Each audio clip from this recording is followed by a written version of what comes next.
89% of buyers, when surveyed after closing, say they would use their real estate agent on their next transaction. The problem is only 27% actually use the same agent to sell their home that they used previously to purchase their home. So this is something that I want to break down, and I'm going to unlock my keys to success on retaining clients and building lifetime relationships through systems and processes. Let's go.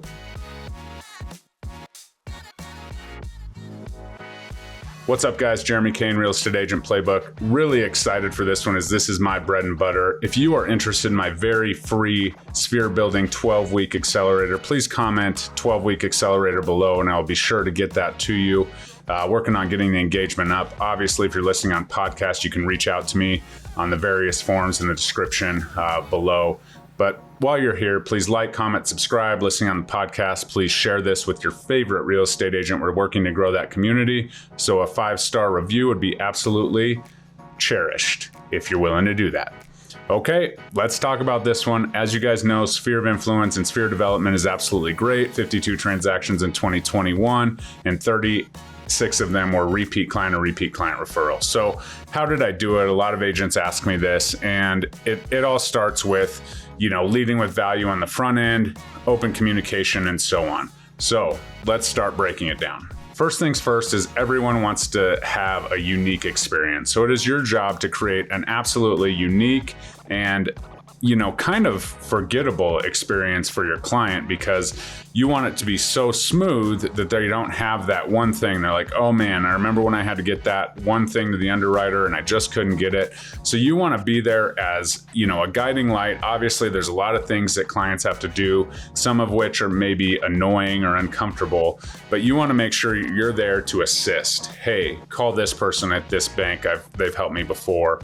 And just make their experience absolutely forgettable, I guess, and in a way that there's nothing that was a pain point that sticks out when they're talking about it.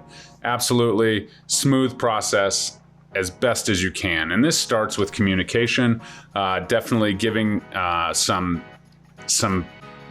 pieces that, are absolutely needed. For instance, you want to, you go under contract. Hey, we need to schedule the inspection, deliver earnest money, and start getting the lender updated information, right? Don't give them too much up front, and always, be ahead, right? You want to have them understand what a title commitment is, in our market before they get it. You want them to understand what the lender's going to do with the loan estimate, before they get it. So you want to have a few things at a time with specific benchmarks. If you're interested in more about my client journey and transaction, definitely check out this video right here. But it's all about their experience. They could be finding their forever home. They could be buying their first home. They could be buying an investment property. The truth is that their experience will dictate if they're willing to refer their friends to you and grow your business. And again, use you as going out the, next transaction. And so that's something that you really want to take into consideration. If they're willing to use you the next transaction, you continue to stay top of mind. They're also going to refer other clients to you within, the time frame where, while they're happy in their home. So that's number one, unique experience. Make sure you're leading with value, customer service first, all the obvious things. But sometimes we forget, because we do this every day, the steps in the process and explaining them and giving them heads up, because the worst thing you want to do is have them call you and say, hey, what the heck is this? I don't know, because that kind of has doubt creeping in their mind, and they're less likely to shout your praises from the rooftops. Okay, so we've done it. They've had an absolutely great experience from lead all the way through their home search or sale to the closing table.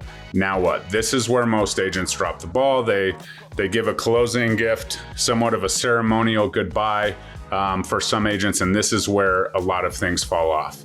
You've just laid the foundation for your relationship by, doing your job, right? You've done nothing, out of the ordinary, exceptional. Maybe you have, but it's really just to get the transaction across the table, right? Whether, the seller walked away with the washer and dryer, let me just fit that bill.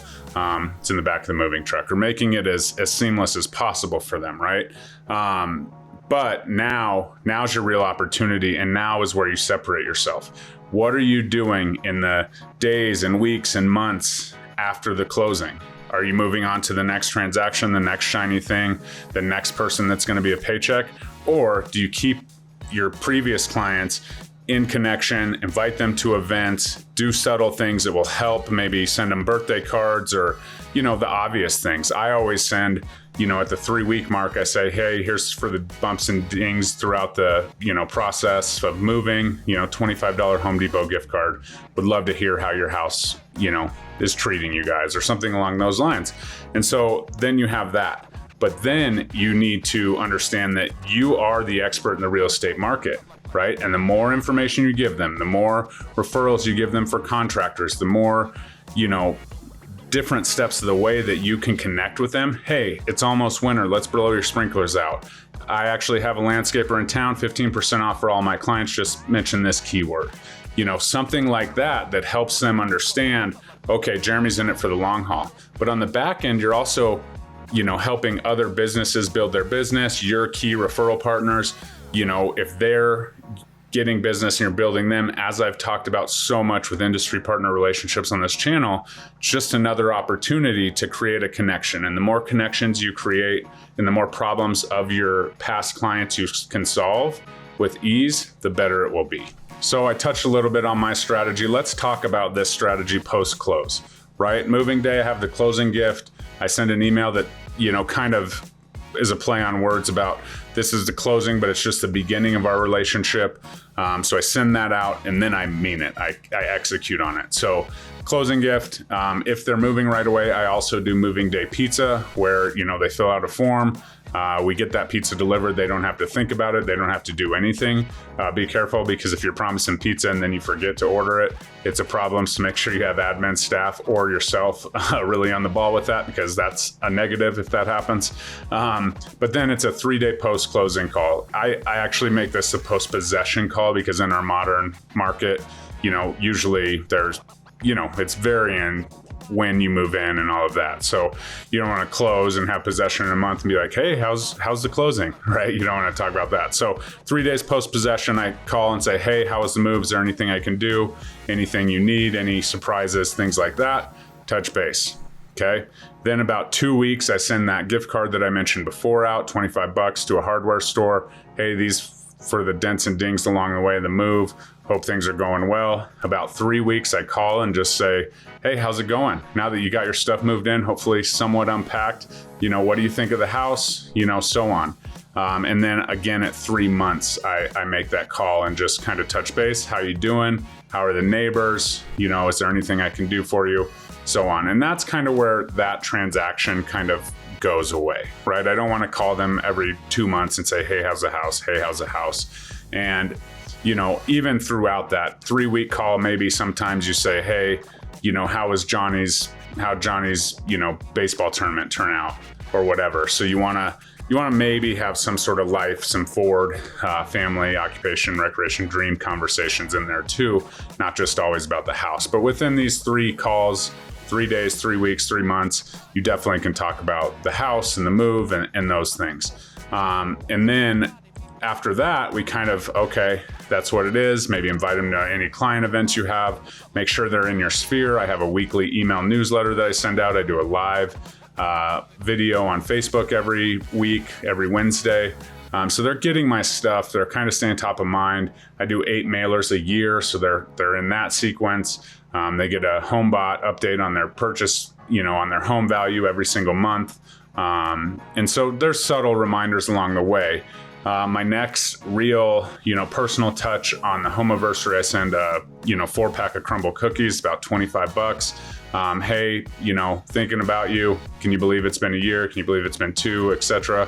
And then I try and follow that up with an annual review, which is, a financial review of the asset of the home, which is typically the biggest asset that anyone purchases. You want to hear about that? Check out this video right here on annual reviews. So once that's done, that's my secret. And then I continue to do the Homeversary every year. Once they're a year out of purchasing a home, then I definitely am like, okay, let's go. that's just kind of the flow. Now they're in my weekly emails, they're doing that, they come to the event, and they're more in the general sphere of influence, back and forth there. No more personalized gifts as we go. I do try and get birthdays, anniversaries, and kiddos' birthdays, and send them, just a nice birthday card with $5 gift card to Starbucks or the kiddos' ice cream. And then that's really it. And you stay top of mind. You do those annual reviews every year with the crumble cookies every year, and you continue to do that. You'll be shocked at how many referrals you will get once you kind of, move back, but consistently just stay top of mind. Top of mind marketing is everything. So this is exactly the strategy I use that helps me close over 50% of my deals for repeat client or repeat client referrals. And it works, right? You got to get a CRM, you got to stay organized, as you grow, maybe an assistant comes into play and they kind of manage this on the back end. Gifting and unique gifting is absolutely something that will separate you. I know that oftentimes, I've talked before is when I get a client, I give them a damn it doll because it's going to be stressful, kind of a joke. That is often talked about for years and years down the road because people just think it's, witty and funny, matches my sense of humor. And so it kind of converts there. But make something unique of yours. Just make these touch points. And then as you go, you may be saying, Jeremy, I'm a newer agent. I don't have the budget to do X, Y, Z. Just keep it. But even the touch, pick up the phone, right? Next time, maybe text. Hit them with different modalities as long as they're, okay with it or they're hip to the text messaging or whatever. And, make sure that you're just doing everything you possibly can, document everything, create a CRM as you go early on, because if you get used to using the CRM, you'll absolutely master, the system and process that this goes along with. So I hope this one helped you. Please like, comment, subscribe. Again, free accelerator. Just comment below, as I said before, and I will send that to you personally, and you can see kind of how I built my sphere of influence and the different things that I do. As always, please share on the podcast, and if you're interested in talking more about partnership and maybe a more one-on-one partnership as far as joining myself at the Wolfpack at EXP, please go to reagentwolfpack.com. We'll check you later. Thank you so much for tuning in. Bye-bye.